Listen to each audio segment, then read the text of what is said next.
The red and blue lights painted my rearview mirror like a crime scene. I hadn't been speeding. I hadn't run a light. But the siren howled anyway. I pulled over. Engine off, hands on the wheel. Calm. He approached slowly, confident stride, hand resting on his holster like it belonged there more than his wedding ring. Officer Daniel Mercer. I knew his face. I'd seen it in my kitchen, in reflections of my wife's eyes when she thought I wasn't looking. He leaned down to my window. Sunglasses, smirk, license and registration. His voice wasn't professional. It was territorial. I handed them over without a word. He studied me like prey, then leaned closer. Low voice. Stay away from my woman, or I'll arrest you. A pause. You understand me? My pulse didn't move. My face didn't move. But something inside me locked into place. A mechanism, cold and precise. I glanced at the small camera clipped to his chest. The body cam. The red light was blinking. Recording. I'm not sure what you mean, officer, I said quietly. His jaw tightened. He stepped back. Wrote nothing. Issued nothing. Then he walked away. And I drove home knowing two things. My wife was sleeping with a cop, and he had just threatened me on record. Her name is Laura. My wife, 10 years. Soft voice. Controlled smile. Expert liar, apparently. The signs had been microscopic at first. Longer showers. Password changes. A new perfume that didn't belong to our house. But I ignored them. Because denial is easier than demolition. Until that traffic stop. Until the way he said my woman. Not your wife. Not Laura. My woman. When I walked into our kitchen that night, she looked up from her phone. For half a second, fear flickered. Then it was gone. How was your day? She asked. Normal. Too normal. I watched her move around the kitchen. The curve of her shoulder. The familiarity of someone who believed she was still safe. Got pulled over, I said casually. Her hand froze midair. Oh? Cop said I looked suspicious. A beat. She swallowed. Did he give you a ticket? No. Another pause. Silence speaks when people don't. That night, she turned her phone face down on the nightstand. She had never done that before. I didn't confront her. Confrontation is emotional. I prefer evidence. I started small. Phone records first. I didn't need passwords, just numbers. One number repeated constantly. Late nights. Midday gaps. Weekends when she claimed to be at yoga. I ran it through a contact search.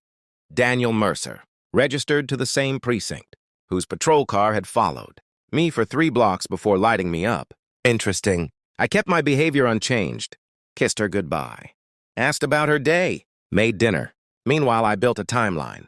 Credit card receipts. GPS history on our shared vehicle app. Cloud backups she forgot were synced to the home desktop. Photos. Deleted, but not deleted enough. A restaurant near the marina. His hand on her lower back.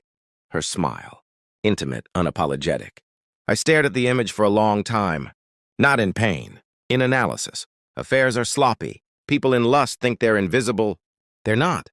The real question wasn't whether she was cheating. It was how long. 8 months. 8 months of lies. And then I found the message that changed everything. He suspects something, she texted him. His reply, don't worry.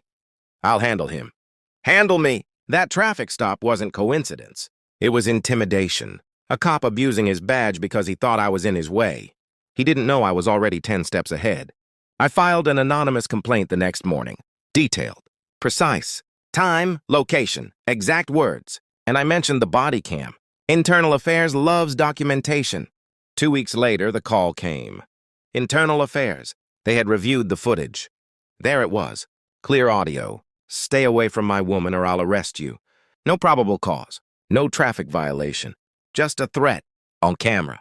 I thanked them calmly. Then I waited.